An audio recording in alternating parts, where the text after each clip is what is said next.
if you spoke to a group of, 18-year-olds who wanted to start a music festival, they're thinking about it, they were umming and ahhing, what would you say to them? Probably don't. Fucking Straight don't up, do no. Yeah. I mean, I always say this, like we've been very, very lucky for a number of reasons with Strawberries and Cream. I think firstly, us being able to ride the trajectory of what was happening in the wider music space.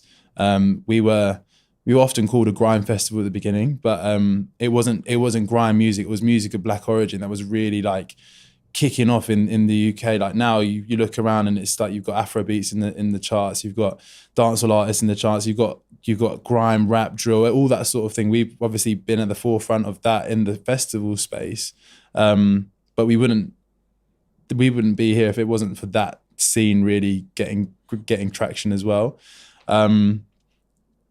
Yeah, it's a lot more work than anyone ever sees. Like for the behind the scenes, like we work all year round on it, and there's 7 of us full time employed now.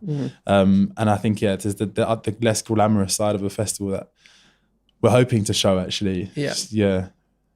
When I say hoping to show, we're trying to film. We are filming. We started last year, like the goings on of what goes on behind a music festival and showing the people behind it and the ins and outs and all the unseen moments and drama.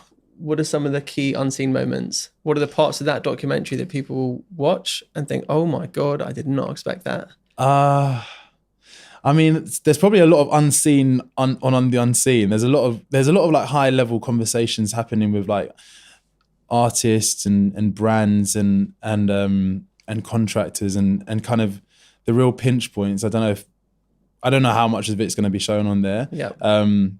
But I think it's just that people. Well, for us particularly, it's people that put this on. There's a lot of festivals out there that are kind of part of a much bigger operation, a bigger machine. But this is us as a group of friends just really enjoying what we do and working together. And I think that is quite an interesting dynamic to show, because I've been around a while and there's not many people that are in the space where they can say, like, I just work with my best friends and this is our business and this is how we do it. Yeah, that's really nice. I was having a stalk of you on Twitter. I like to find people's old tweets and bring them up on the podcast. And one of your tweets from May 14th, 2015 was, a wise man told me, surround yourself with lions as hungry as you and you shall become kings of the jungle. God, I was wise then. And I saw that and I thought, wow, to be honest, I've seen you and Priye working together since Cambridge days. And even now on your Instagram, it's always the same. And by the looks of it, you found really close friends who you work really well with and just haven't looked back. Yeah. I mean, Priye is brilliant. He's like my brother, he's like my best mate. We really thrive with each other's energy. And there's not many people that I know that work harder than him at all. And speaking to him about his work-life balance, his has got better because he's found love. But he doesn't have a choice. He's got no choice. Yeah. But that boy works so hard, and that drives me to work hard. I think we all kind of thrive with each other's energy. Like sometimes it's a case of, right, we shouldn't mess each other about work before 9 o'clock or after 5, and just like that's not how we operate at all. No, nah, not at all. No. We're very, very, very driven, and we're willing to kind of pay that price in a way to get to where we want to go. Do you still have the friendship outside of work though?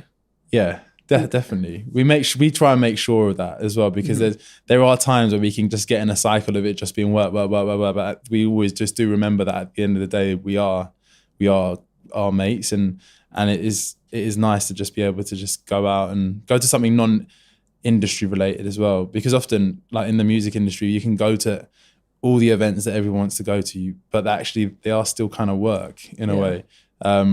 So yes, but it's really trying to step out and take that time. I feel like if I was working with one of my best friends, then the conversation, like both of us would always be so excited about the work. And then even if one wasn't, if I was, for example, then that would rub off on them. And if I didn't want to talk about work and they did, then I'm still going to have the conversation. Yeah. So it feels so constant, but I guess that's not. But do you know what? Like I can be with Priya and we'll be drinking and up into the night, and it will still be, we'll still find so much passion in talking about what we're doing. And yeah, work does have a big we're friends because of work, right? Priya didn't like me at the beginning. Priya saw me as this absolute threat in first year that was going to come and steal all his girls or whatever in freshers. But he soon realized that wasn't going to be the case. And we're friends because of the we promoted together. So that's obviously the core of our kind of relationship in a way. But we thrive with it. Work gets me going, and it's also just like achieving something is what makes me happy.